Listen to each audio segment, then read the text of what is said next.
Năm nay là mẹ phải cưới cho con đấy, cưới Toàn cho con đấy. Không thể làm thế được đâu, con không lấy Toàn được. Mẹ không không phải là bảo con cưới nữa thì con không nhất trí đâu mẹ. Không nhất trí là nào? Cái đứa có công ăn việc làm, nó đủ người đẹp đẽ. Cái Tuyết nó không có công ăn việc làm rồi.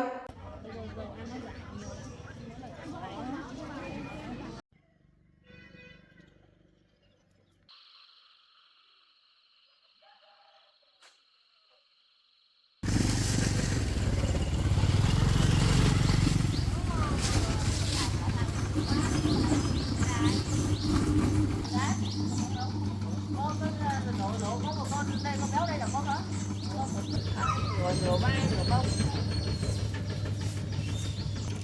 Em ơi, sang đây em ơi. Vài trăm rồi. Em được bà 200 từ gần Tết kia, từ lúc Tết kia. Cái nữa thì được 1 cân. Bà lấy cái gì đây? Chị ấy chờ một tí nữa đang con kia thì có thêm cái nữa mới được 1 cân. Chị lấy cái cục đây đây cho cục này đấy.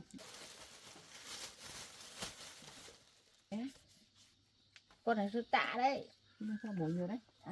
Con đàn này thì nó hôm mới bắt cả đàn 10 mấy con, có mấy con bé con thịt hết, cả tám một con qua thịt rồi, còn 1 con nữa, con đã chắc mai thịt. Gọi chết người ta đây, chị gọi chết rồi.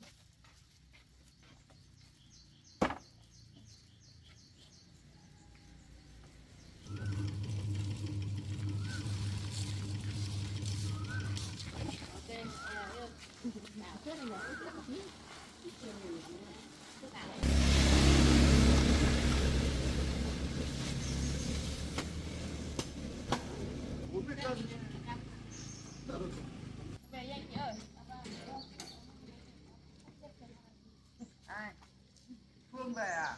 Đấy. Nhà này Phương về cái chị hình gầy đi nhỉ?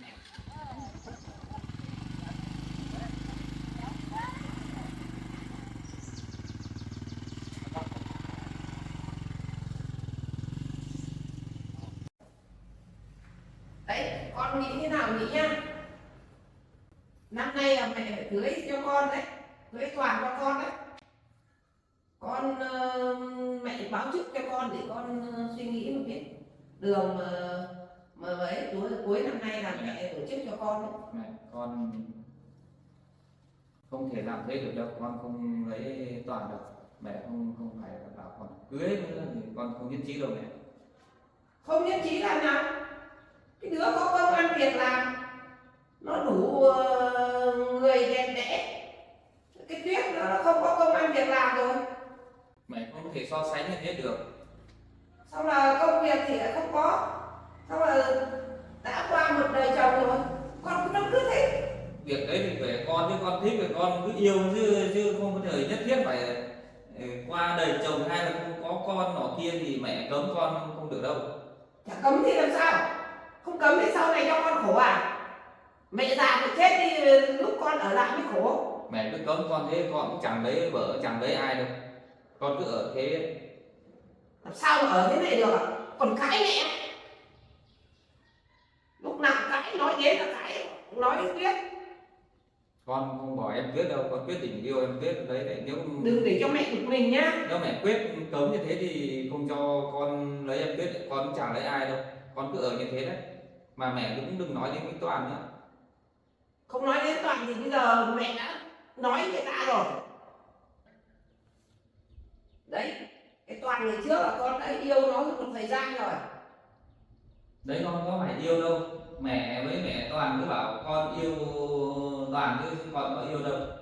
Con chỉ làm việc cùng trên cơ quan thôi chứ con có yêu Toàn đâu.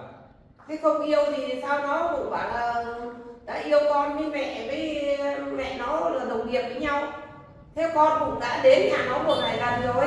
Đấy là mẹ thích với Toàn không là bảo con yêu chứ con thực tế trong lòng con không yêu đâu. Nên là Không mẹ yêu lại còn đến nhà người ta.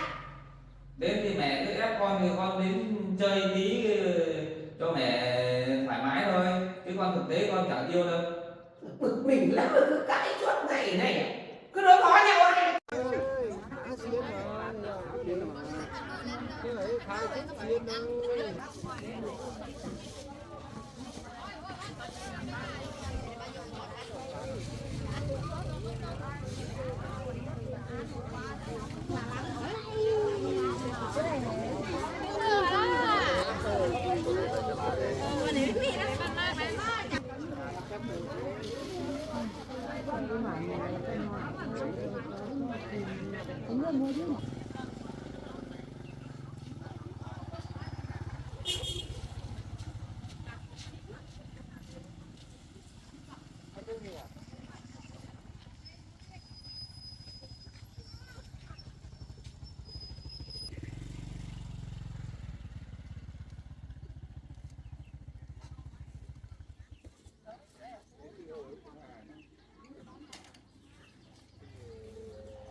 Hôm nay trời mát chị nhờ, qua mưa một trận.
Sim lớn này rồi á. Đây là sim hay chanh.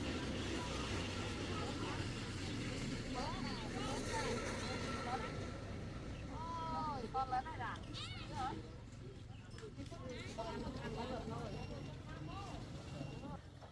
Đi sớm tí 4 còn đi về. Chứ là con lớn này rồi á. Không biết là có thật. Rồi.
Có tí mì nào ấy.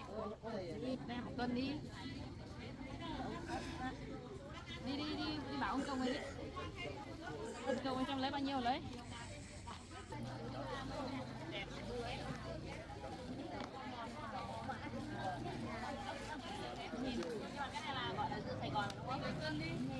VIP à?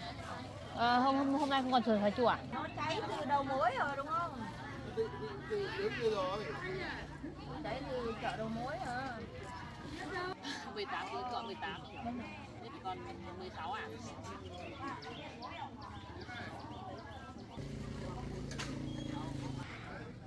Nhưng mà chị bán bao nhiêu thì em bán 20 gì phải.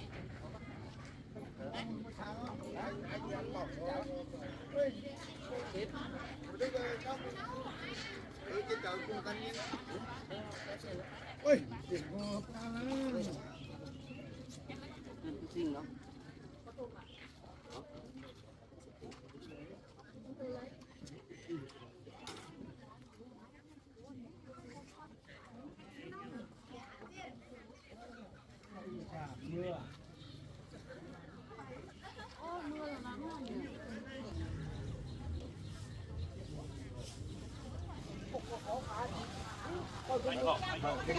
Vào đây nhà này nó tốt mà thế. Nghe làm chào ao này.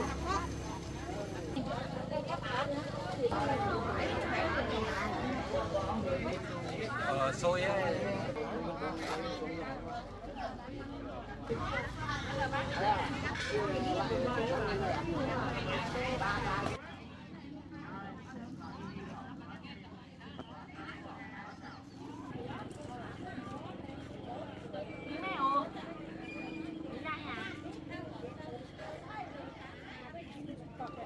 Cho nghe nó nè. Cho nghe nó nè.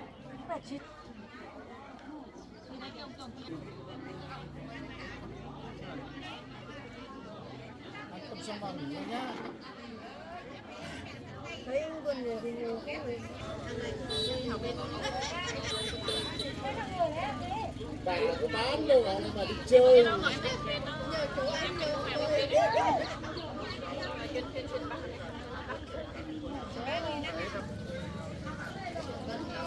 Ngắm.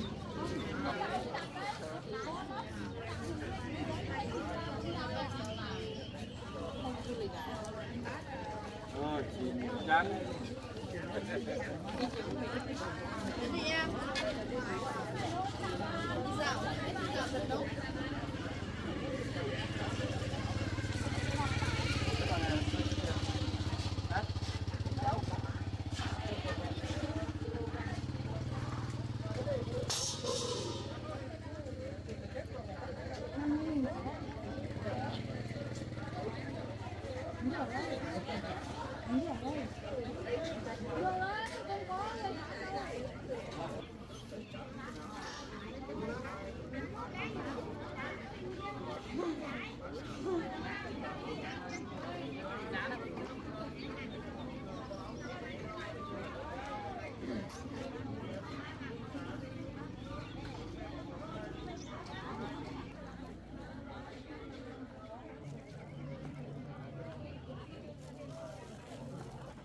Chú ơi lấy mỡ đấy chú.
Khỏe đó, bây giờ.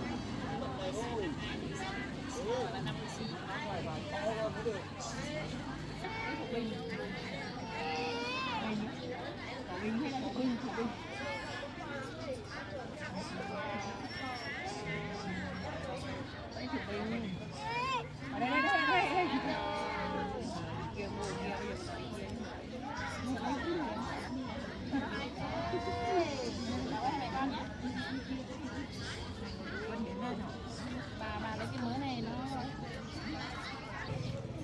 hai về dán bây giờ đang kêu bảo bây giờ dầu ăn nó giảm nhiều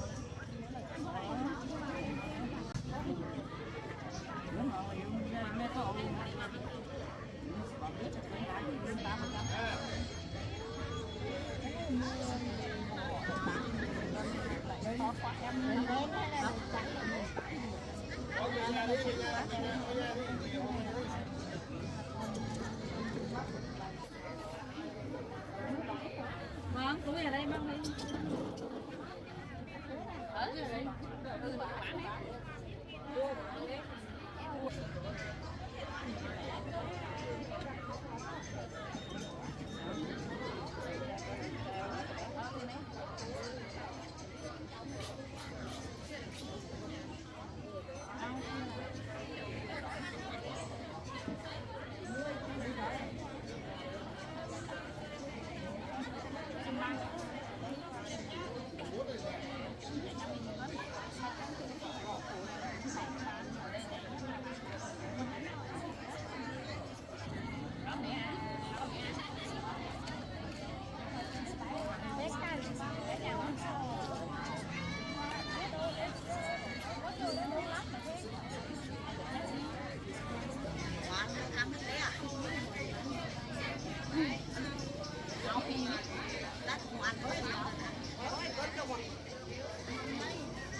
Còn dạ ơi cái cam này nó nhẹ lắm, 1 cân được nhiều cực luôn.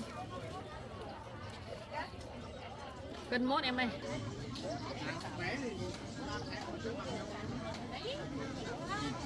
Cảm ơn nha. Đấy mới xoài à? Đó mà cá nhân cũng không được, chả biết anh chị hỏi hai cả đứa. Lại dưa hấu nữa.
Nhìn nước bia.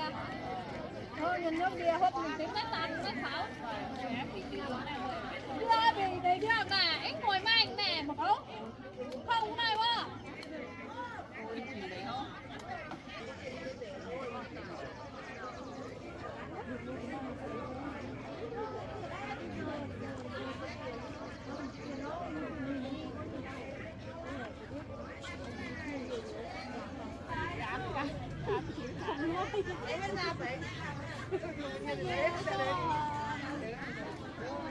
Nói về cho đi cho tôi xong tại bảo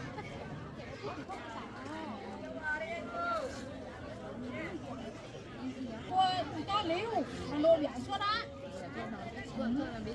bây giờ bố mày đi cho bé mày đồ biển đó tầm cả mấy chín ngàn cho nó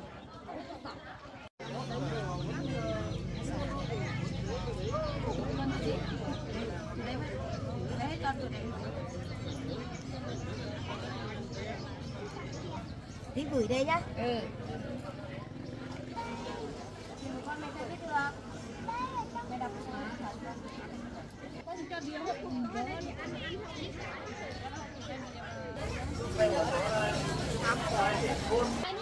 này đâu thì kia ngay nở. nè. Anh nhớ mình nó tập.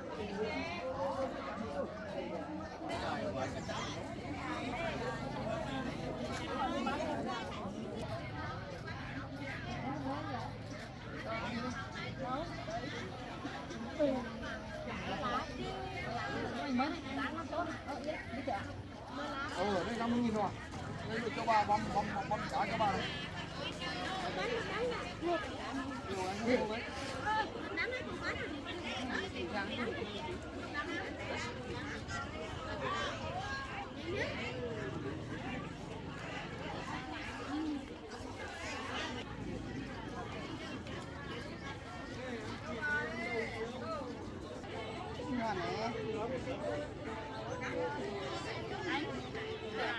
Chị Đen ơi. Đi đó.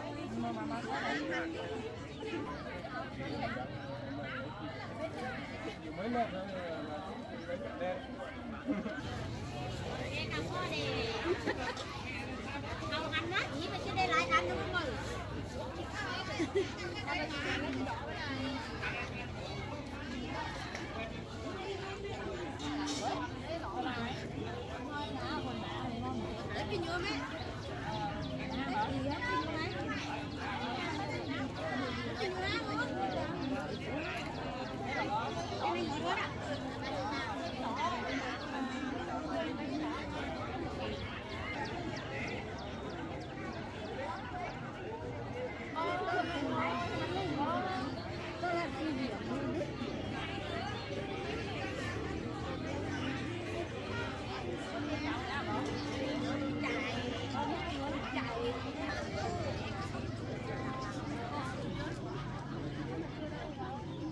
7 cân nào ấy. Có rau thơm không ạ? Chẳng nhẽ là một không ạ?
Nhau có đủ để một tẩy lồng máy giặt Nha, tiền đâu? áo nào Cái đơn ống còn gì nữa. lồng máy giặt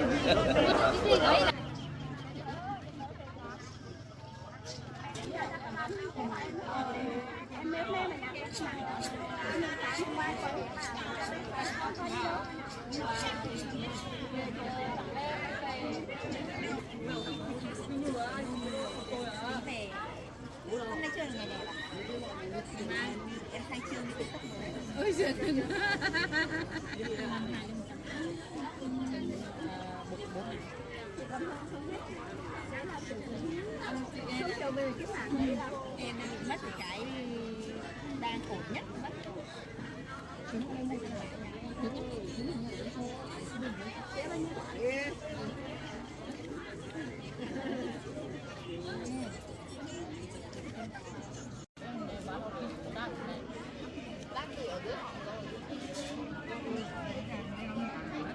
Cứng thế, ăn chỉ có Nó cứng ăn cũng ngon. Sao thế hả chị em ạ?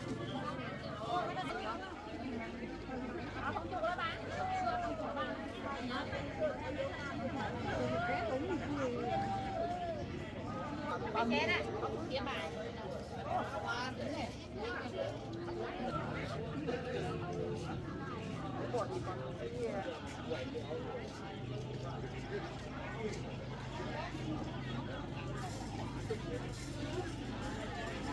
Chào các bạn ạ. Ở trên bãi. Chào các bạn ạ. Rồi, có tôm như sụp rồi cả.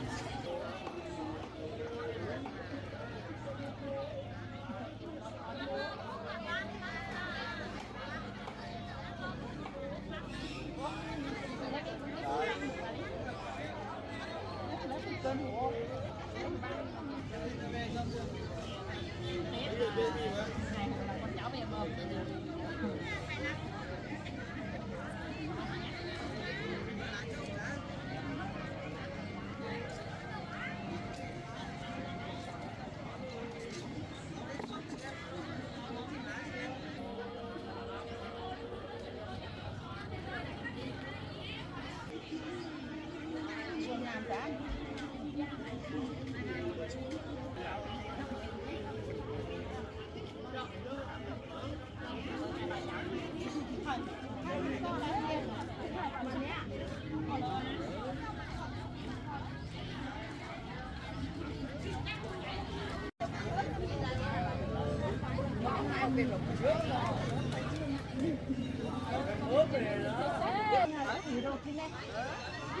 Cảm ơn ạ.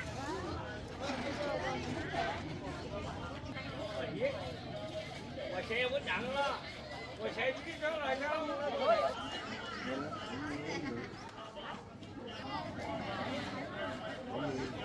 Ấy đâu có nhiều người đâu mà người ta bán đắt thì bán lên thế. Mới có 100.000 thôi, không có nhiều.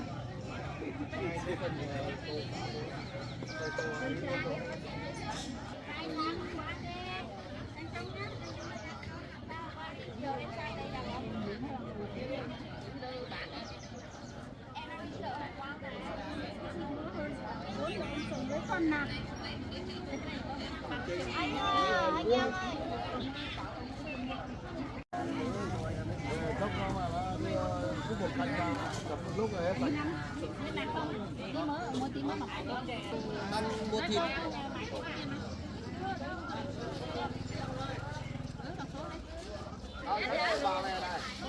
Đây một con đây.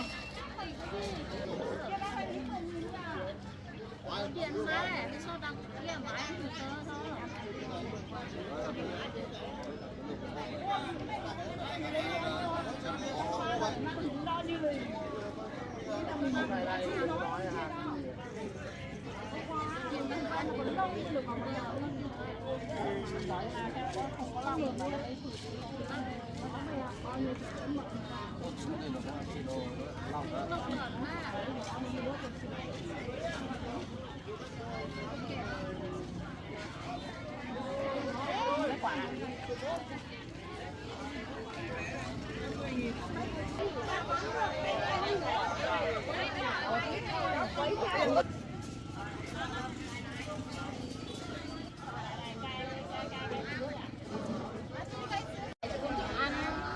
Để tụi mắt.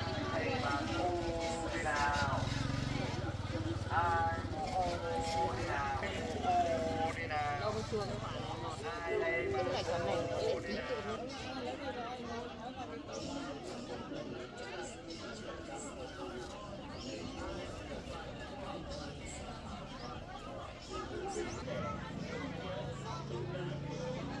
Cái nào con lớn mà đi làm không? Hello.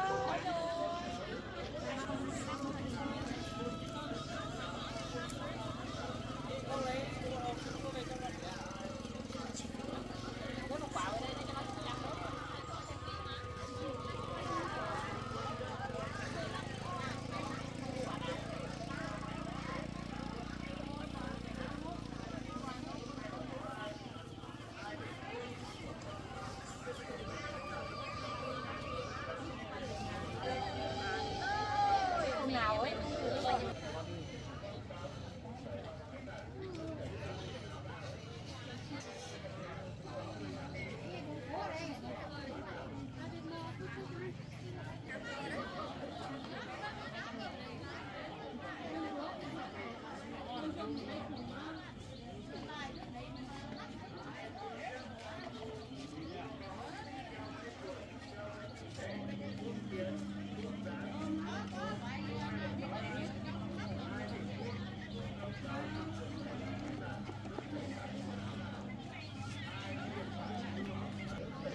Muốn lên tới phía bên kia. Đi đi tôi anh. Đi tôi anh. Bọc dao đó. Liêu. Bọc dao với tụi.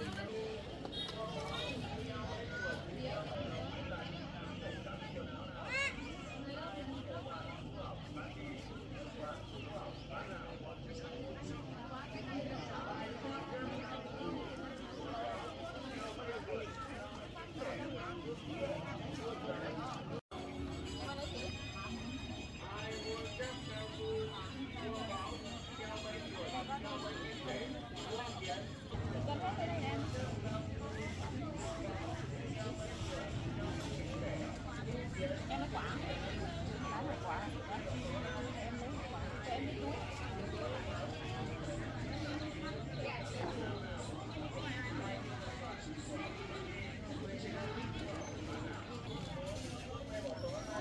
Em có lấy quả này không?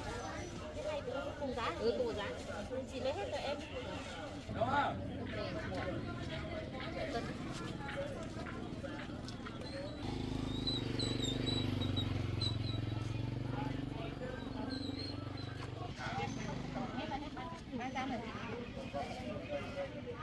Quả này có ngọt không chín? Phải Ngọt mà nó cho tí mà. Cứng lắm, không chua. Quả này có ngọt không? Chua mà. Ngọt mà lấy quả đỏ đây. Chua ấy. Quả này nên ăn không? Mấy con? Quả mần nó không nên ăn thì không mua.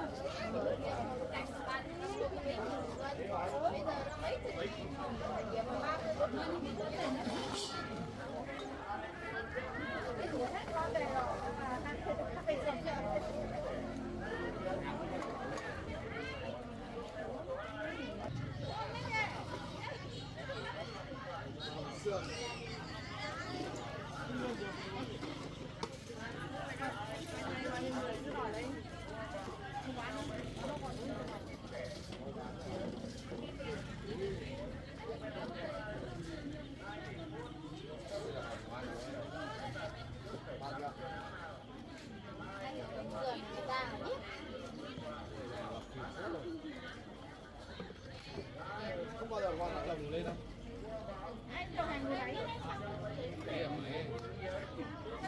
Đi chơi hết rồi. Lại đi chơi quá rồi. Nào này lên rồi nó ra chợ. Nhà đi lên.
Tiền cân lươn đi lâu lắm rồi, mấy năm rồi. Có đủ. Một tẩy lồng mấy tật. Nhá, tiền đâu? Nào. Cái đơn này đơn uống còn gì nữa. Đấy là